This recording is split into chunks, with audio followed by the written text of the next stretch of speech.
So ఈరోజు మనము నెయ్యి గురించి తెలుసుకుందాము. జనరల్గా చూసినట్టయితే నెయ్యి తింటే కొవ్వు పెరుగుతుంది, ఫ్యాట్ వస్తుంది, కొలెస్ట్రాల్ పెరుగుతుంది అని ఒక అపోహ ఉంది. సో ఇది అపోహ మాత్రమే.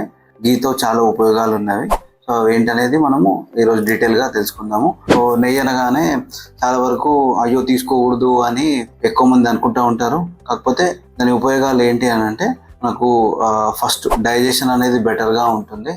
సెకండ్ థింగ్ మెమొరీ, ఇంటెలెక్చువల్ ఇవన్నీ కూడా ఇంక్రీజ్ అయ్యే ఛాన్సెస్ ఎక్కువగా ఉంటాయి. తర్వాత స్కిన్ నరిష్మెంట్ చాలా బెటర్గా ఉంటుంది. వెయిట్ గెయిన్ అవ్వాలనుకున్న వాళ్ళకు చాలా ఉపయోగకరంగా ఉంటుంది. దాని తర్వాత మన బ్లడ్ బ్రెయిన్ బ్యారియర్ అని ఉంటుంది, దాన్ని క్రాస్ చేసేటువంటిది ఒకటి, అది గీ మాత్రమే.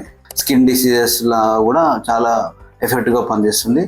ఆయుర్వేదానికి వస్తే ఎవ్రీ ఫార్ములేషన్ అనేది గీ బేస్గా ఉంటుంది. దాంతో డిఫరెంట్ టైప్ ఆఫ్ ఫార్ములేషన్స్ అనేటివి ప్రిపేర్ చేస్తారు. సో నెక్స్ట్ టైం మీరు గీ అనే దానికి భయపడకండి.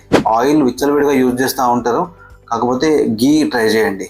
నెయ్యి తినండి, బాగా ఎక్కువ నెయ్యి తినడం వల్ల మీకు ఏం కూడా ప్రాబ్లం కాదు.